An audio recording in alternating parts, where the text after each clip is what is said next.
Welcome in. It is Big Ten Today. It is presented by Gatorade. Great to have you with us on this Friday, a football Friday, as it turns out, because we got two games in the Big Ten tonight. Dave Revson, Nicole Auerbach, Jerry DiNardo. Lots to get excited about, and it's always fun when you kick off the weekend a little early. Oh, it is. And I love the time between week 1 and week 2 because we overreact or underreact, and then we kind of go from there. Have you ever done the Friday show before? Years ago, but not this season. So you're not the new person? You've done this before. You did it before I did it, maybe. I can be the new person if you want to. I wanted to welcome you. That's all. Okay. I thought you were going to tease I was too bashful to just say welcome. Glad to have you. Jerry's encyclopedic knowledge of every show that's ever been done. I know, it's like a calendar in his brain. He does. Yeah, that 2013, the second Thursday, is one he talks about all the time. It's hard to was broke, by the way. Let's go to the big story. It is the Week 2 schedule in the Big Ten. Everyone plays, which is actually the case for the next 3 weeks. Indiana and Illinois, as I hinted at, both in action tonight. 5 West Division teams facing Power 5 foes. All 5 of those games are on the road. Every East team is at home, starting with the Hoosiers tonight. Michigan gets UNLV, Buckeyes and Nittany Lions hosting FCS foes. Let's start there. Let's start with Michigan. Jerry, they got the win against East Carolina. Now they have UNLV coming into the Big House tomorrow. What are you most interested in with the Wolverines coming out of week 1? See if they can get out of this, what I call funk. I mean, let's start with the good stuff last week. JJ was fabulous, right? The run game wasn't what it was supposed to be. Sharon Moore, the offensive line coach and the offensive coordinator, he wasn't at the game, and that hurt him significantly. I think the T-shirt thing, we know they love Jim Harbaugh. I mean, I understand young people. The one thing that is going to be a challenge for Michigan this year is overconfidence, thinking they invented the game. If you look at them, Ohio State and Penn State, they're in best position to continue to win if they don't get distracted. So who they're playing this week, I don't know anything about them. I mean, I don't think it matters. They need to be a serious football team. That offensive line has to play better than it did. And we know you love Jim. A lot of people love Jim, and we can understand that. But let's move on and stop being distracted.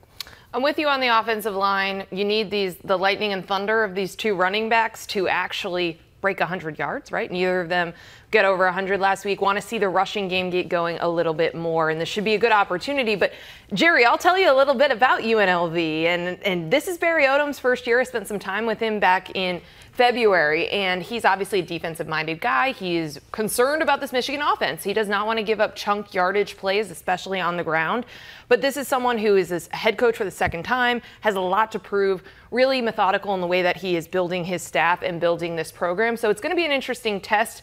They should be overwhelmed, certainly, by Michigan, but I do think we'll see some things because of the way Barry Odom's defense will attack it. And a little bit I do know about them program-wise, maybe not this team, is this is an opportunity they're going to love. They're going to play free and easy. Right. They have nothing to lose. I mean, this is right down their alley to come in and just play it wild and play it open. These are not the types of games they traditionally get. In fact, it ties for the highest-ranked team UNLV has ever played in its history. They played Tennessee with Peyton Manning when they were number 2 in the nation in 1996, and then this game against the Wolverines, who are 20-0 in non-conference home games in the Jim Harbaugh era. What about Ohio State? Some consternation about this offense in week 1, although it's interesting, Ryan Day did mention on his radio show yesterday that in talking to the Big Ten, they told him that the Marvin Harrison touchdown, which was called back, should have counted. And so maybe you would look at things through a slightly different lens. Had we had a touchdown pass from Kyle McCord, had Marvin Harrison been more involved and had a TD grab of his own. But either way, 23-3 against Indiana. Now, similar to Michigan, this doesn't feel like it should be all that close a game, probably even less so than the Michigan game against Youngstown State. But what do you make of Ohio State and where we stand heading into week 2? Yeah, I think it's all the questions that everyone's been having about this offense all along, and I think it's a big opportunity for Kyle McCord against an overmatched opponent to put up big numbers and to really show that they can get the vertical passing game going. I've been just really hung up on the fact that he really struggled 10 yards or further. He was 3 of 13 for 88 yards, 0 touchdowns, 1 interception, and then 9 yards or closer, 17 of 20 for 157 yards. He was much better on the shorter distance throws. So I want to see what that looks like. Again, more Marvin Harrison. Again, that might have changed the what if, right, of what we think about this performance. But he still needs more than 2 catches, or 3, if that is counted, right? So he still needs to be involved. Want to see more out of that, and I want to see how much Devin Brown are we going to see in this game as well. You know, we've never covered a team, Ohio State team like this team, where it has so many question marks, right? We come into the season, offensive line is a question mark, quarterback's a question mark, and big plays against the defense are question marks. Big plays against Indiana, there weren't any. And that was a new offense. So Jim Knowles didn't prepare his defense for that offense, must have made some good adjustments because it was an option attack that they weren't expecting. So much has been talked about the quarterback, so I'll leave that alone. Great talent on wide receiver. So you have talent in the backfield, you have talent on the flank, your defense is coming along. The missing piece is the offensive line. And I think I heard Coach Day say that only half his offensive line graded out of the champion level. He said one did. Only one player graded out of the champion level. Okay, so this offense is going nowhere except going down the path of the bad morale unless the offensive line gets better. And they should get better. We talk about too many offensive lines in this conference that are really good, nominated for the Joe Moore Award, and we're never talking about Ohio State's offensive line. Their identity in recruiting has become a perimeter attack and a running back attack. But unless this offensive line comes along, they're going to be frustrated most of the year. Well, the Buckeyes should handle this one fairly easily. Yeah, we're not going to find anything out. Right. But, well, you know, maybe you do. I mean, maybe you see Devin Brown a little bit more. Maybe you get a little. I understand. You'll what always you're saying. qualify it with the competition. Right. 100%. Right. And these are games they dominate. They're 3-0 against FCS schools this century, won by a combined 157-6. And I don't think we expect anything to change against the Penguins. I don't think we expect anything different for Penn State against Delaware either. This is a team, again, they should dominate, and that's the way these games are set up. That being said, we got to look at them against a Power 5 opponent, much like we did Ohio State against Indiana. Didn't start off great. You know, a couple missed field goals maybe contributed to that. Penn State. Right, okay, right. Yeah, and so now they get the Blue Hens this week. But what are you interested in with Penn State coming off, I think, a performance which most people thought was pretty good? Absolutely. The opposite of Michigan and Ohio State. First of all, they were playing a good opponent. I knew West Virginia was going to be better this year. And West Virginia is going to have a good team. They're going to have a good season. When you watch West Virginia on game tape, they are a well-coached team. This was a perfect game for Penn State, right? James Franklin had to get his team ready because they were playing West Virginia, so they played with some emotion. It was as well-rounded first game against a good opponent as I remember. The offensive line continued to be good. The quarterback came on. Manny Diaz, I'm going to tell you what, game planning against him, you don't know where they're coming. You know they're coming. You just don't know where. And so, to me, of the 3 best teams in the East, Michigan, Ohio State, Penn State is off to a much faster start than those other 2. It was impressive. It was absolutely impressive. I was at this game, and Drew Aller, I mean, I just don't think you could have had a better debut than he did in terms of confidence and all the different things that we saw from him. What I am interested in seeing as they continue on here in the non-conference is if Keandre Lambert-Smith stays as that #1 receiver, right? That was one of the big questions heading into the year of, you know, who is going to be that guy? Who's going to step up? They had great chemistry in that season opener. So I want to see what his role continues to look like, how it continues to evolve. Nicole, when we were at practice, their receiver group looked good. And they practice in a way, they're very good practices. They get the perimeter people ready to play in games. I mean, they're not just running routes on air a lot. It was impressive. One thing that's interesting to me about this game is what comes after it, right? They go to Illinois next week, which is a really good early season game for both of those teams to get a very good sense of where they stand. And then after that, they have Iowa at home. So, I mean, you talk about like the next 2 weeks, really competitive crossovers. Does it change the way that you prepare for this game if you're James Franklin? No, it doesn't change the way you prepare. I think you prepare the same way. I mean, you don't make Delaware out to be anything other than what they are. Right. I think it changes game day. When you get a lead, get some guys out. Okay. Don't put anybody in harm's way. And you might even talk about the next 2 games after Delaware, depending on the coach's style. I don't see James that way, but you could do that. You could lay it out just like you laid it out, Rever, because they know what you just said. The players know, right? Well, and they came out at such a high level right out of the gate, right? You don't want to drop off. And I think with the schedule the way that it is, it's hard to imagine that they would. So we haven't seen the tweet, Delaware, have we? I don't know. Missed it? Yeah. I don't know. I would assume we have, right? Is that what he does every week? I retweet and say, really, really, really, really. You know, Jerry's a big Instagram guy now. I don't know if you're aware of this. Yeah, this is the new thing. Yeah. So maybe it's on the gram. Not on Instagram. Yeah, maybe it's not on the gram. Donardo on the gram. Well, you'll let us know. You'll be our social media reporter. The report back to us. We'll expect some TikTok algorithms from you coming up here. Big Ten Plus this weekend features 2 of the top 4 ranked volleyball teams in the country and 2 of the top 4 ranked field hockey teams in the country, plus a couple key soccer showdowns. Subscribe and stream for as low as $9.95 a month at BigTenPlus.com. The 70th renewal of the Cy-Hawk battle between Iowa and Iowa State's tomorrow in Ames been very close in the Kirk Ferentz era, with the Hawks holding a narrow 2-game edge. Though they did lose last year, Iowa had won 6 straight prior to that. They've also won their last 5 road games in the series. Jerry, I think back to the Iowa State game last year that they lost. They had 150 yards of total offense, and it felt like that may have been the low in terms of how outraged Iowa fans were, how dissatisfied they were with the offense. We know the changes that have been made in the offseason, most notably bringing in Cade McNamara at quarterback. Early returns on what we saw in week 1. Okay, so I'm going just by studying the coach's tape. And I think Iowa is doing a lot of the same things as everybody else in college football is doing. They're in different personnel groupings. There's 1 tight end, there's 2 tight ends.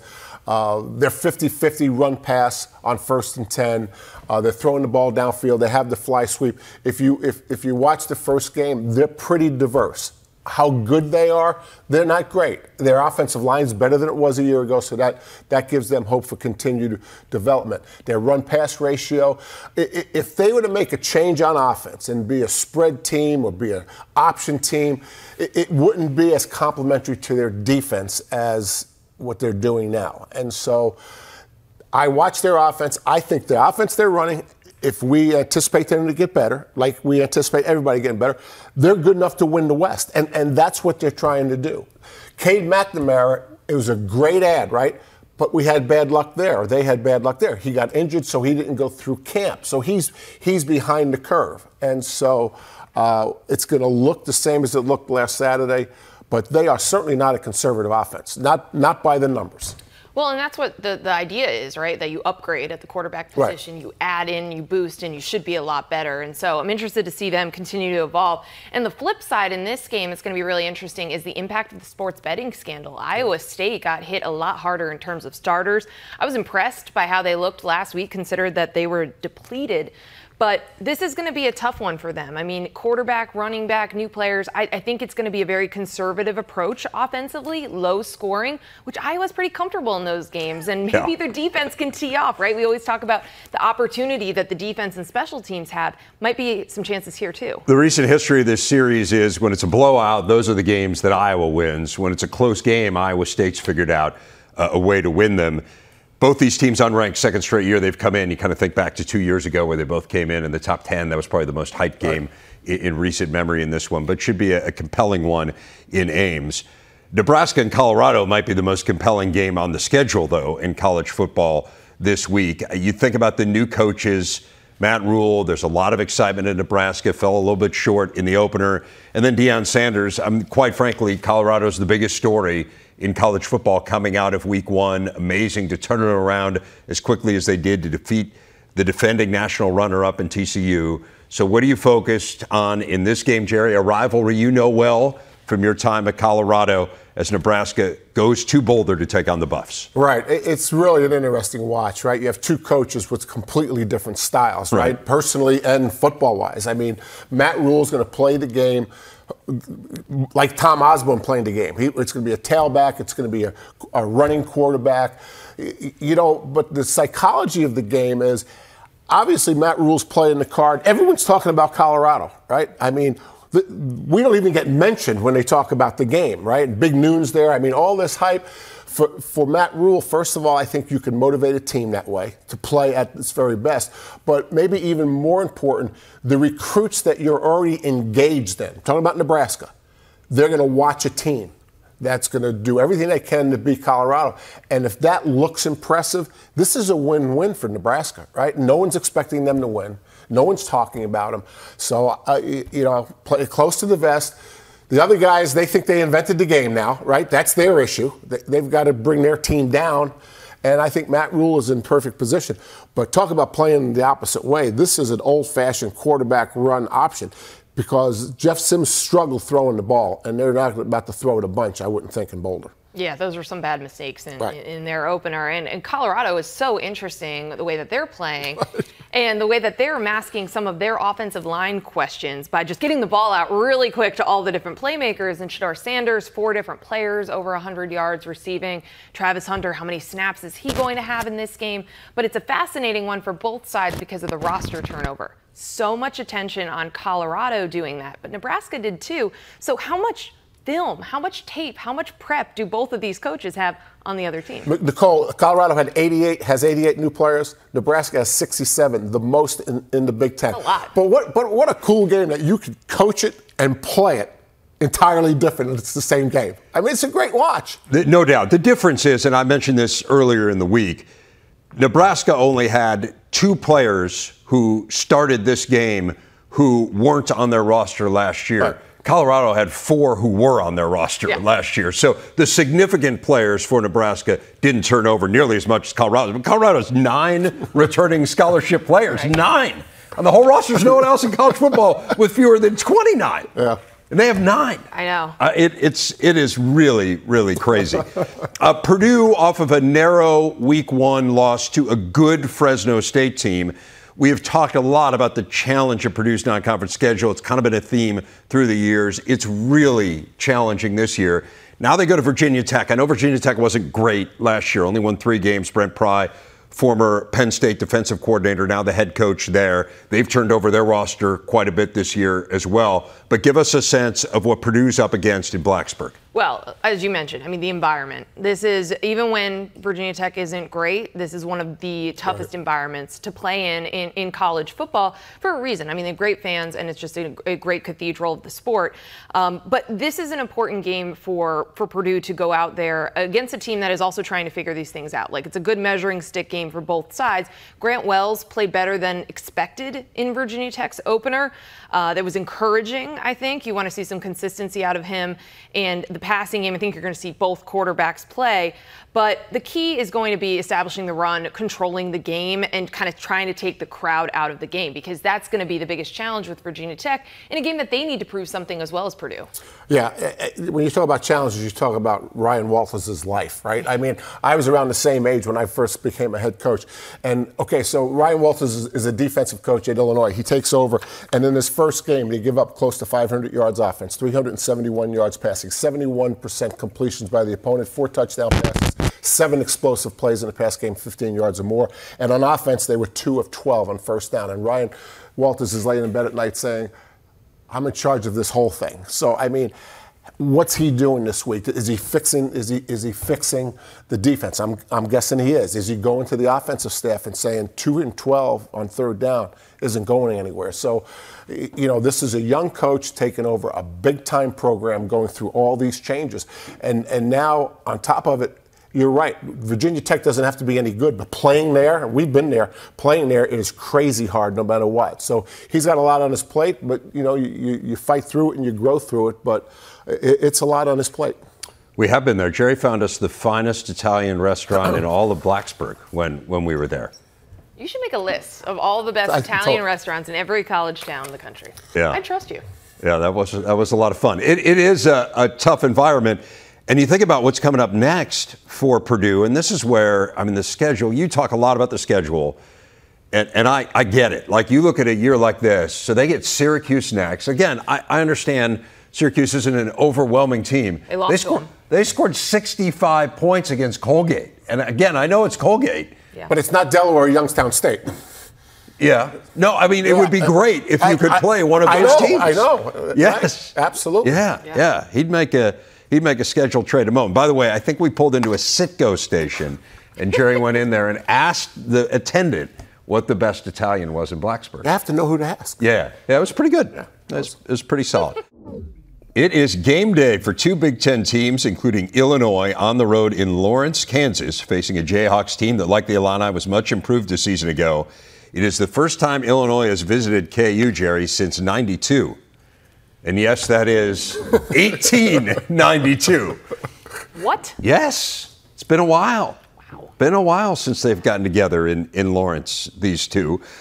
I think it's a really interesting game. I've been talking about this game since we were at Media Days. I just think it's a really good barometer for the Illini. I think these are the kinds of non-conference games that people really like. It perhaps was fortuitous. I'm not sure when Illinois scheduled them. They thought that Kansas would be on the up and up. In fact, I was talking to Josh Whitman when we were there at camp, and he said, if you want to know who's going to be good 5 years from now, just look at our non-conference schedule, because that's who will be good. Yeah, Toledo was the reigning MAC champs. Obviously, Kansas vastly improved over what they've been. Give people a sense who didn't follow the Kansas story last year about what Illinois is up against here. Yeah, I mean, they were a remarkable story, one of the best in college football a season ago because of the build and the job that Lance Leipold has done.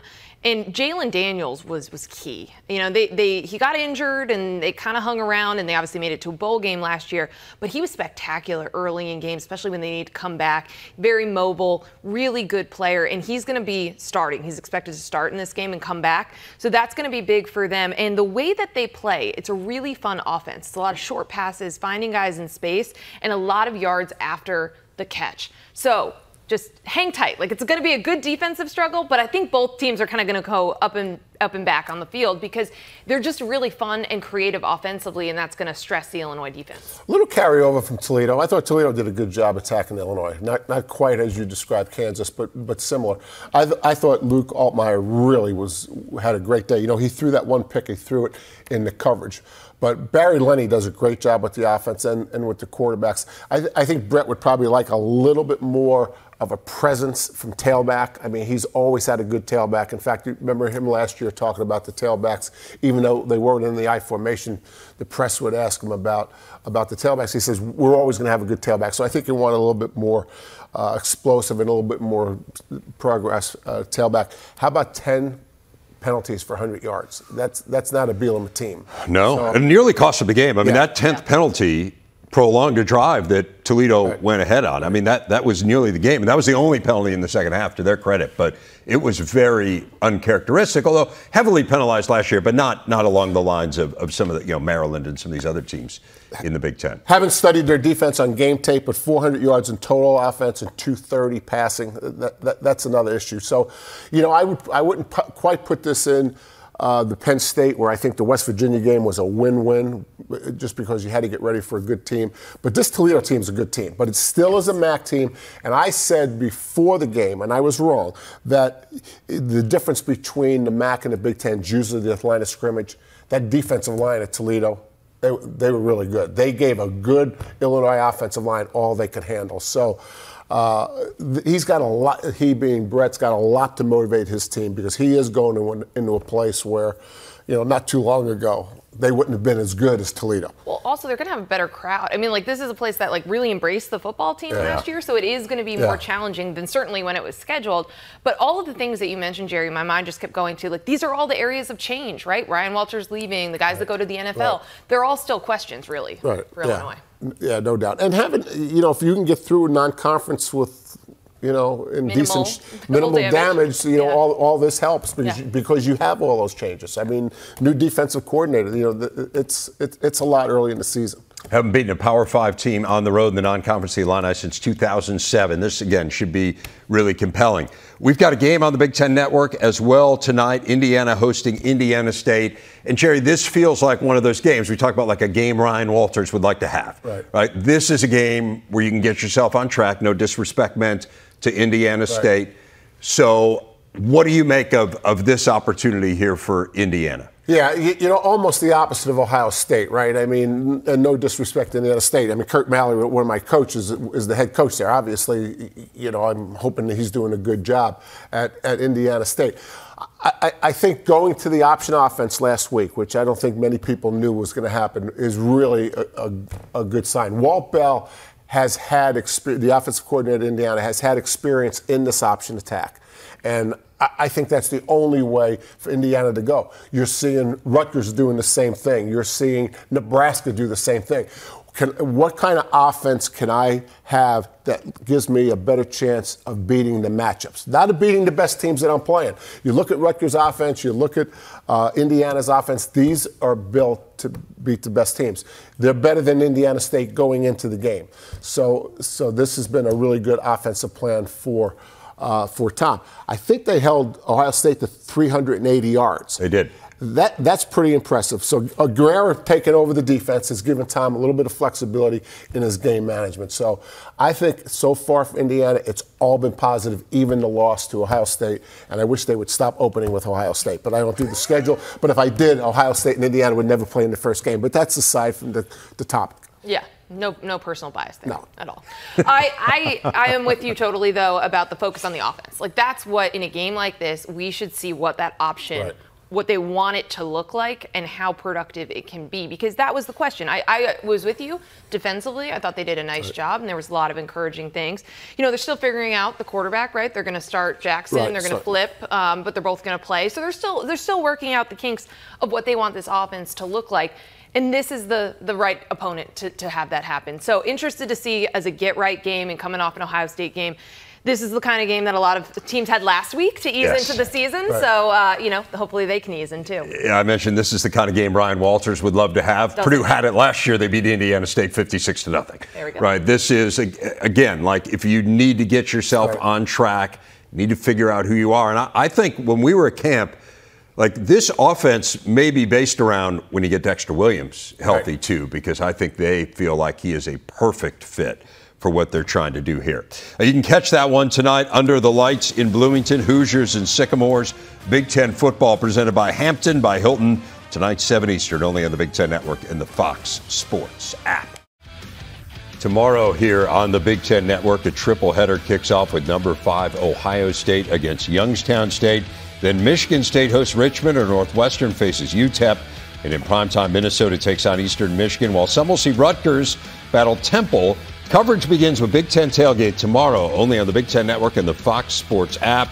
Go to btn.com/gamefinder for the channel locations in your area for those doubleheader windows. Let's dive into a few of those Big Ten Network games, Jerry.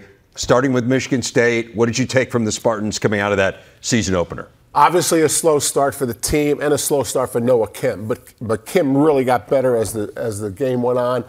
We were at camp. Offensive line looked like it was better than it was in previous years. It is better based on that. They do a really good job with special teams. So slow start. You could feel the pressure and the tension at practice. Mel's not smiling much, but this is going to be another good game for him against Richmond. Yeah, and I think it is about the start, right? It's about starting better and more cleaner, right? There was 8 penalties, 66 yards in this game. Get the run game established, get Noah Kim comfortable. I really feel like, you know, as the game went on, there was a lot to build on, and he got more and more comfortable. The offense started to work a lot better. He got a good running back in Nathan Carter. But it's about that start. I think setting the tone, clean, not making mistakes, and just kind of instilling that confidence earlier in the game. One of the things I thought was interesting, they threw 8 passes that went 20 yards or longer downfield in the air. That was tied for the most in the country. So, you know, you don't necessarily think of this as being a aerial assault type offense, although they certainly have thrown it down the field some in recent years. But again, you don't want to read too much into game one and extrapolate and say this is what they're going to be, but they clearly trust Noah Kim's arm. Minnesota and Eastern Michigan. Now, the Eagles have won 3 of their last 4 against the Big Ten. We did see Minnesota lose to Bowling Green a couple of years ago. It's the only game P.J. Fleck has lost in the non-conference in his time at Minnesota. He's been a fabulous coach in scenarios like this one. What does Minnesota need to do to avoid that kind of fate against EMU? Well, there's so many interesting things I want to see out of Minnesota that we didn't necessarily see in the opener, but I want to see the rushing attack get going. 2.2 yards per carry against Nebraska. And listen, we know who they lost. But, you know, you want that offense to be more balanced, and you want to be able to control the game through the ground if you can. And that's something that we didn't see against Nebraska. And I would like to see that in this type of opportunity game where you can start maybe doing the things that you want to do, not against a conference opponent. Instill that. Be able to run the ball. Right. To your point, Nicole, tailbacks carried the ball only 16 times. And you mentioned who they lost. Net rushing, 55 yards. They threw it 44 times. And so I think they're still trying to figure this out, how much they want to run, how much they want to pass. They obviously aren't going to go back to where they were last year. The problem with the pass game is I think the game was 13-10. And they threw it 44 times. They only had 2 explosives in the pass game, meaning 15 yards or more. They had one 15-yard pass and one 20-yard pass. So as they evolve, yes, the running game is important, but you have to be explosive in the pass game.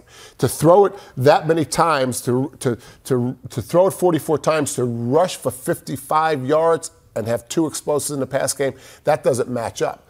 So they can swing towards the pass, but they've got to be downfield some because people can defend that attack. Important to remember, Chris Ottman-Bell didn't play in that game. Correct. The hope is that he can be part of that downfield threat for them. So perhaps hoping that he comes back. He's obviously had a ton of injury problems throughout his career. And Kaliak-Manis has got all kinds of talent. Yes, no doubt. He can do it, but he can't do it by himself. But you're right. That's a great point about Ottman-Bell. How about this Rutgers team trying to keep some momentum going? Played really well, both sides of the ball against Northwestern. Now you get Temple. You mean Shiano ball? I mean, where you're trying to control a line of scrimmage, you're running the option. Your quarterback ran, I think, 9 times. He's always a threat. This offense is built around Wimsatt, and it's really smart football. Kirk Shiraka, you and I were talking in the green room before the show. I mean, this is the second time he's been with Greg. He's a perfect fit. They're playing good defense.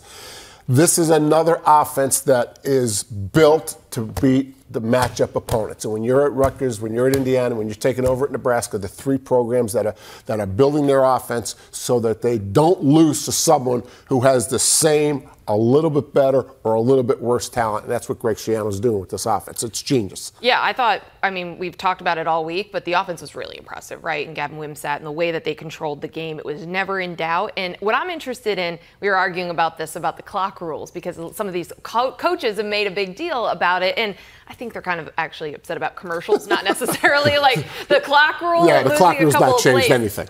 But there is a little bit of an opportunity. Again, it may only impact 7 or 8 plays. But some of these teams, like a Rutgers, they really dominated time of possession. Like, I think that there's going to be some opportunities to try to take some possessions out of a game. I'll be interested to see if Rutgers continues to do that.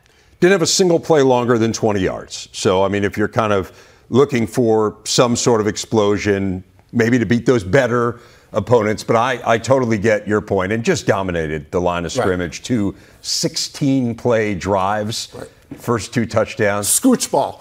Just scooch it along. And, I kept saying, did I miss the punt? As I was watching, the drives were going so well. Yeah. So close to a shutout, too. Yes, one play away, basically. One play. Let's talk about the flip side of that game, and that, of course, was Northwestern. They are considered the underdog to UTEP at home. Now, look, we know the challenges Northwestern has been through. It has been a brutal offseason in a lot of ways for them, but man, there just wasn't a whole lot to be optimistic about in that opener. And this is one of those games where if you lose it, which people expect you to do, you go down the schedule and where are the opportunities for wins? Maybe Howard later in the year. That's where I am on this. It's looking at the schedule and saying, if not now, when? When are you going to get that win and get on the get in the right column here? And it is a really challenging situation. We talked about the roster that this was supposed to be, right? There was still going to be a struggle, even without the coaching change and everything. Lost one player right. Who was supposed to play. And the roster that we saw and the performance that we saw against Rutgers was not inspiring. So that's the question.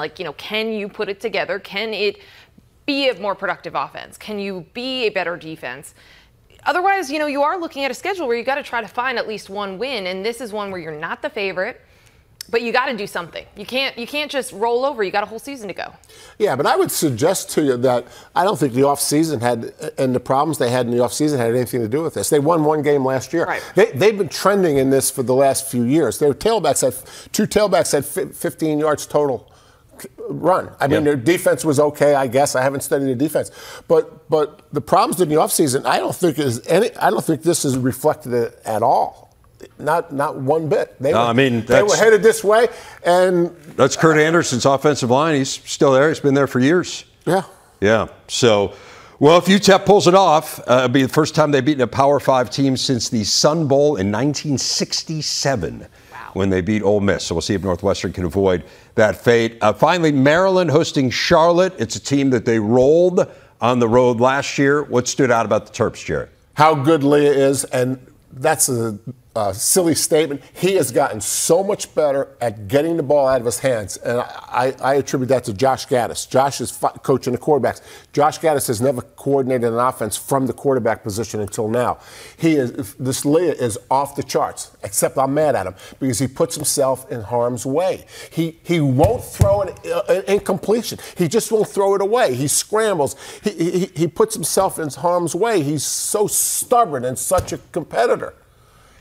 He's got to play smarter, but he is really good. I feel like you need to go shake him. This is you feel like you're working yourself up to this. He would knock me out if I tried to shake him. No, I'm excited to watch him. I thought he's going to be one of the best quarterbacks in this league.